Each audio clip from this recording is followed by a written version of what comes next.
పెళ్ళైనా పండగైనా వేడుక ఏదైనా పట్టు చీరల ప్రత్యేక వేదిక వారాహి సిల్క్స్. ఆంధ్రప్రదేశ్ రాష్ట్రం మరొక బిగ్ బ్రేకింగ్కి ప్రిపేర్ అవ్వాల్సినటువంటి పరిస్థితి ఎదురవుతుందా?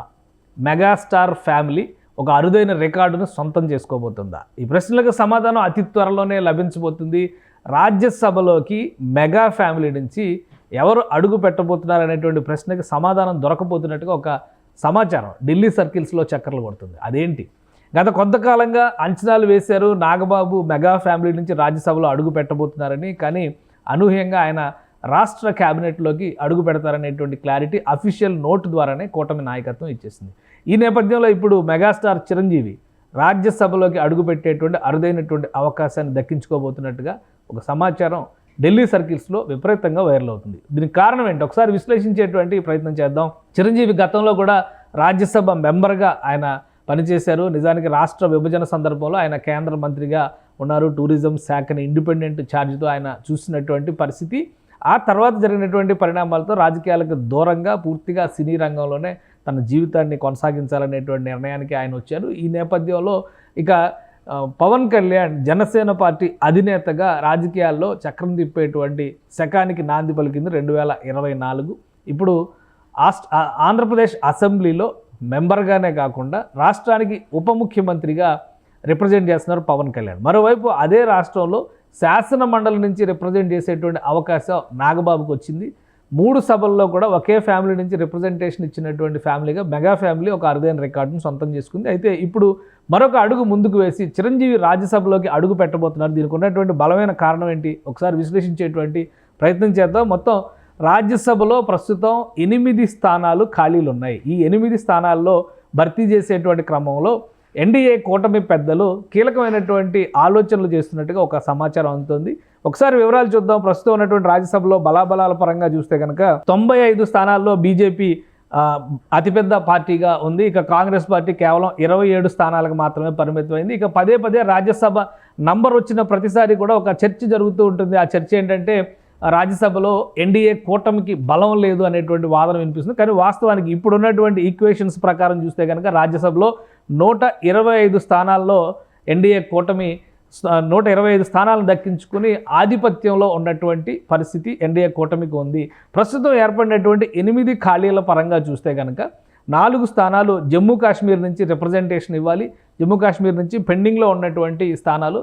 మరొక 4 స్థానాలు రాష్ట్రపతి కోటాలో 12 స్థానాలను నామినేట్ చేస్తారు. అందులో 4 స్థానాలు జూలై నెలలో ఖాళీ అయ్యాయి. ఈ 4 స్థానాలని కూడా జనవరిలోపు భర్తీ చేయాల్సినటువంటి పరిస్థితి ఉంది. ఇటీవల రాజీనామాలు చేసింది. అంటే సెప్టెంబర్లో, అక్టోబర్లో, నవంబర్లో కొన్ని రాజీనామాలు అయినటువంటి స్థానాలు మొత్తం 5 స్థానాలకి ఇటీవలే నోటిఫికేషన్ ఇచ్చింది. ఆంధ్రప్రదేశ్లో కూడా నామినేషన్ల స్వీకరణ ప్రక్రియ కంప్లీట్ అయింది. ఆంధ్రప్రదేశ్ నుంచి 3 స్థానాలు, హర్యానా నుంచి 1 స్థానం, ఒడిషా నుంచి మరొక స్థానం. ఈ 5 స్థానాలకి కూడా బీజేపీ 3 స్థానాలకు అభ్యర్థులను పెట్టింది. తెలుగుదేశం పార్టీ 2 స్థానాలకు అభ్యర్థులను పెట్టింది. ఈ అభ్యర్థులందరూ కూడా ఏకగ్రీవం అవుతారు కాబట్టి ఎన్డీఏ కూటమి కోటాలోకే ఈ సీట్లు కూడా వెళ్ళిపోతాయి.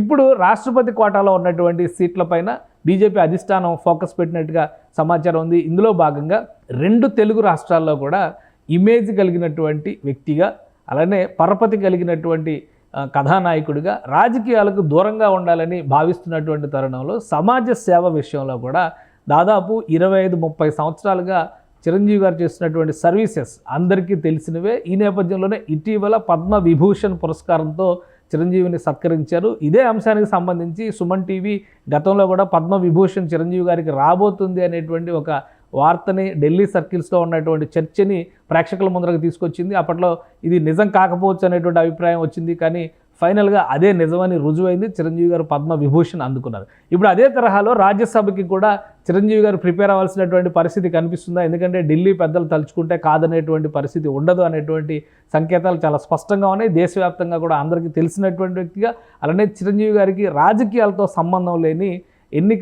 రాష్ట్రపతి నామినేటెడ్ కోటా కింద రిప్రజెంట్ చేయడం అనేది కళా, సేవ, సాహిత్య రంగాలకు సంబంధించినటువంటి అనేక మంది ప్రముఖులు ఈ కోటాలో రిప్రజెంట్ చేసేటువంటి అవకాశం ఉంటుంది. కాబట్టి ఫైనల్గా చిరంజీవి గారికి ఇందులో అవకాశం ఇస్తే రాజకీయ రంగు ఉండదు. కాబట్టి 2 తెలుగు రాష్ట్రాల్లోనూ ఆయనకు, అలానే దక్షిణ భారతదేశంలో కూడా ప్రత్యేకమైనటువంటి గౌరవం దక్కినటువంటి అభిప్రాయం ఉంటుందని ఆలోచన ఎన్డీఏ పక్ష నేతలు చేస్తున్నట్టుగా సమాచారం ఉంది. దీనిపైన అతి త్వరలోనే, ఎందుకంటే జనవరిలోగా ఈ నామినేటెడ్ పోస్టులన్నీ కూడా భర్తీ చేయాల్సినటువంటి అవసరం ఉంది. ఈ ఖాళీ ఉన్నటువంటి సభ్యులందరినీ కూడా భర్తీ చేయాల్సినటువంటి అవసరం ఉంది. కాబట్టి ఇది ఒక అరుదైనటువంటి సందర్భాన్ని కలిగిస్తుంది. ఒకవేళ ఇదే వాస్తవ రూపంలో జరిగితే రాజ్యసభలో చిరంజీవి గారు, అలానే రాష్ట్ర శాసనసభ శాసన మండలిలో ఇద్దరు అన్నదమ్ములు నాగబాబు, పవన్ కళ్యాణ్, అంటే ఒకే ఫ్యామిలీ నుంచి ముగ్గురు వ్యక్తులు వివిధ స్థాయిల్లో ఉన్నటువంటి చట్టసభలకి రిప్రజెంట్ చేసినటువంటి ఒకే సందర్భంలో ఒకే సమయంలో రిప్రజెంట్ చేసినటువంటి అరుదైన రికార్డు మెగా ఫ్యామిలీ నమోదు చేసే అవకాశాలు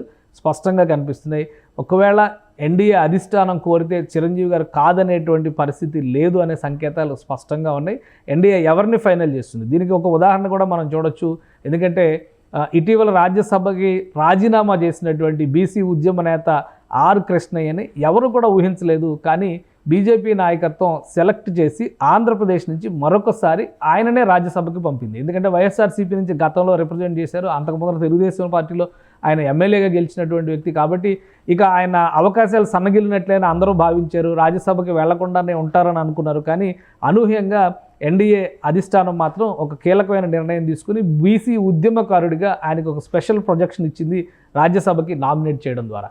ఇప్పుడు కూడా చిరంజీవి గారు చేసినటువంటి సర్వీసెస్, సేవా కార్యక్రమాలు, అలానే ఆయనకున్నటువంటి రాజకీయ అనుభవం, అలానే రాష్ట్రాల పట్ల, రెండు రాష్ట్రాల పట్ల ఆయనకున్నటువంటి అవగాహన, ముఖ్యంగా దక్షిణ భారతదేశంలో ఫిల్మ్ ఇండస్ట్రీ నుంచి టవరింగ్ పర్సనాలిటీగా చిరంజీవి గారికి ఉన్న ప్రత్యేకత, వీటన్నిటిని దృష్టిలో పెట్టుకునే రాజ్యసభకి ఆయనని ఎంపిక చేసే అవకాశాలు చాలా స్పష్టంగా ఉన్నాయి.